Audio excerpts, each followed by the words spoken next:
Greetings all, Mark C. here. Wanted to talk to you briefly about the you which longs for peace and fulfillment. I think they call that happiness. And I don't necessarily mean material happiness, not that there's anything wrong with that. It's just that oftentimes desires, no matter what they are, get weighted down with messages and conditions we've grown up with and are reinforced in our culture. It goes something like this. Yeah, I'd like to be happier, but I've got bills to pay, obligations to fulfill, things to do, a job I have to go to that I hate, and I'm so busy. All the while, happiness is just out of grasp. Now, why would that be? Here's one idea worth considering. It's the not good enough syndrome. Spiritual teacher G.P. Walsh, who I highly recommend you check out at gpwalsh.com, that's gpwalsh.com, calls the not good enough message the mother of all messages. And here's the thing.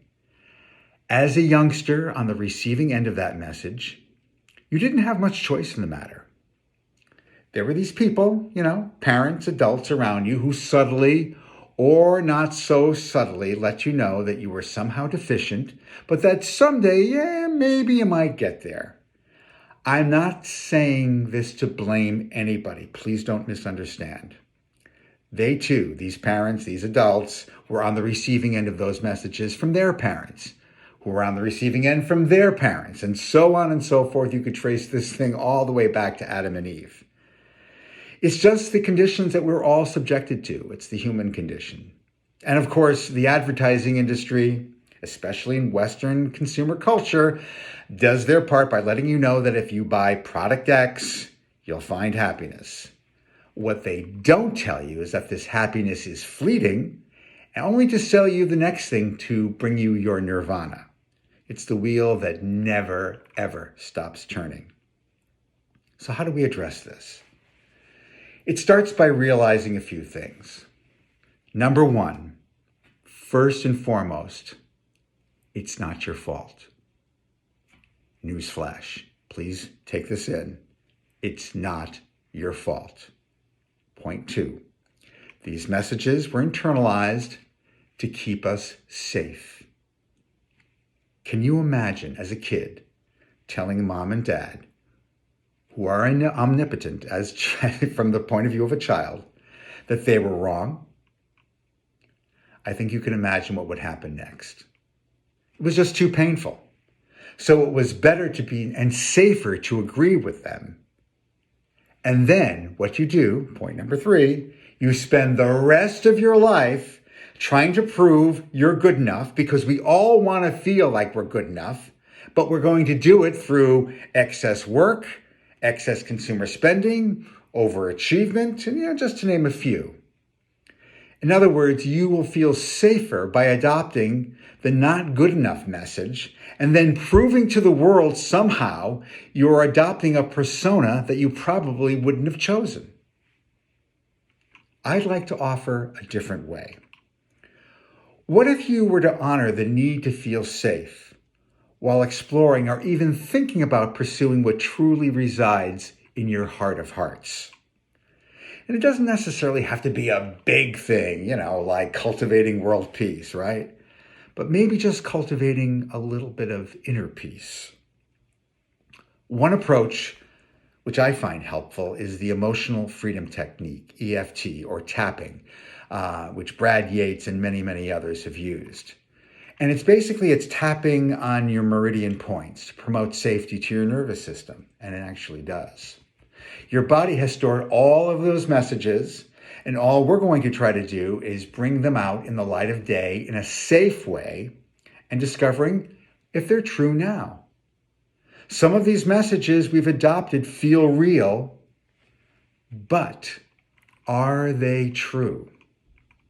Let me briefly demonstrate what tapping looks like, and we can go through a couple of rounds of this. The first round is to give you whatever is concerning you its voice. In this way, we don't run away from what you're feeling, but plunge right into it. We're not avoiding anything. We're going in, but we're going to do it in a safe way. As I said, tapping gives you that measure of safety, and that's why we do it. All the while, we're going to be checking in with your body to see where it's landing for you. Again, the body stores everything. Then in subsequent rounds, we continue to explore the truth or falseness of that claim and see where it takes you. Now, in full disclosure, I can't predict a definitive outcome for you, but in many cases, in fact, in most cases, there's a shift in the energy, which can lead you in a different, often more fulfilling path. So I'm going to demonstrate this to you briefly, what this could look like. And we're going to start with the message, which is the mother of all messages, as GP says, of not being good enough. And we start with the karate chop point here. And we repeat the message. Even though I'm not good enough, I've never been good enough, I can't be good enough, I deeply love and honor myself anyway.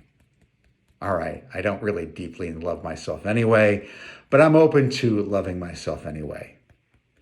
Even though I will never be good enough, I can't be good enough, I love and honor myself anyway, or at least I want to honor and love myself anyway.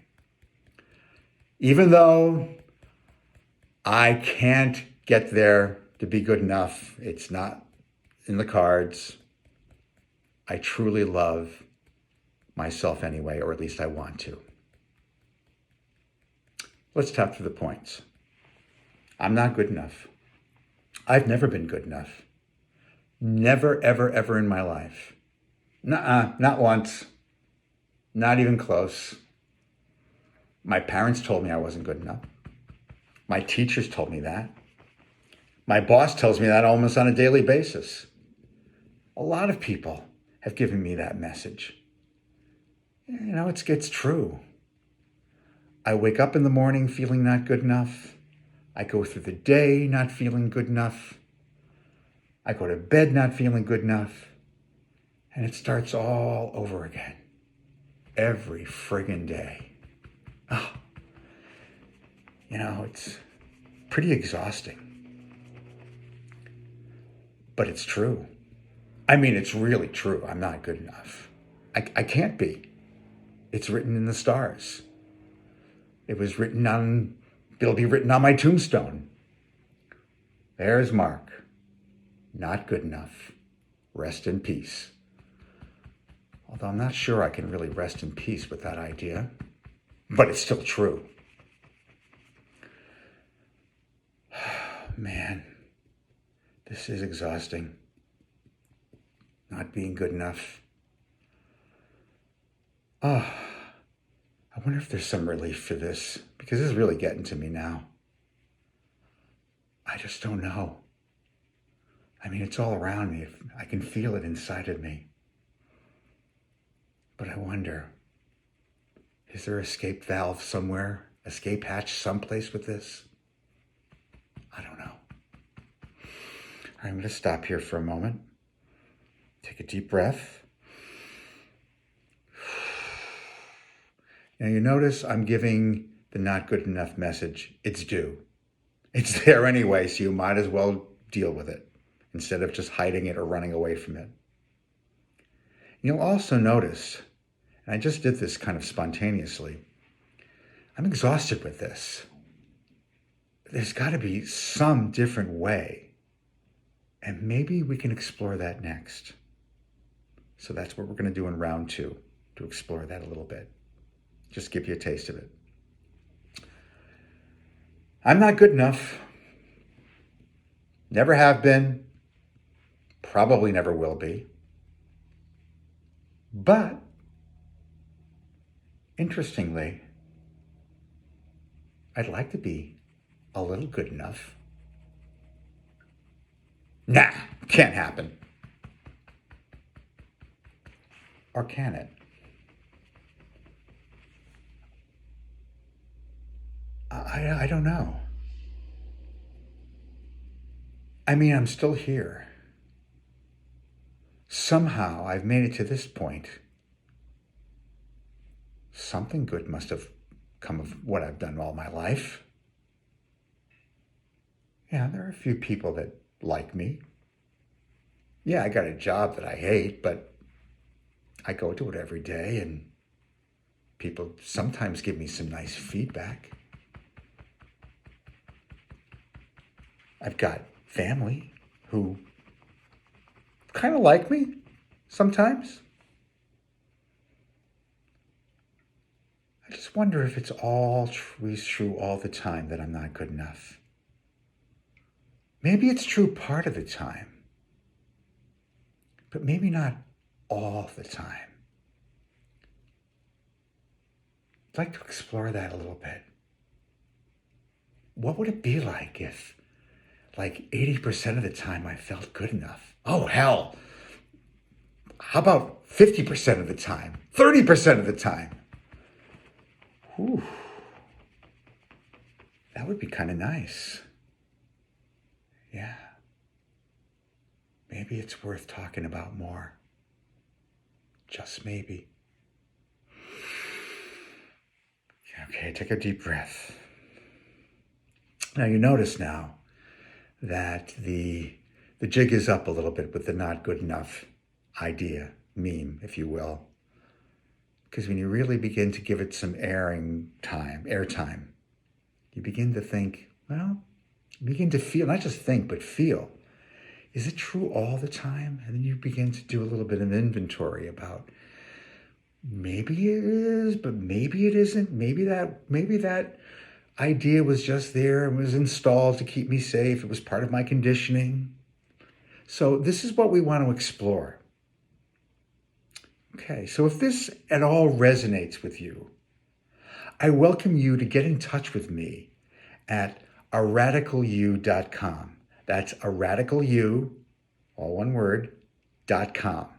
We can explore this further if you'd like. And I so look forward to meeting with you. May you be well, may you be peaceful, and may you be happy. Namaste.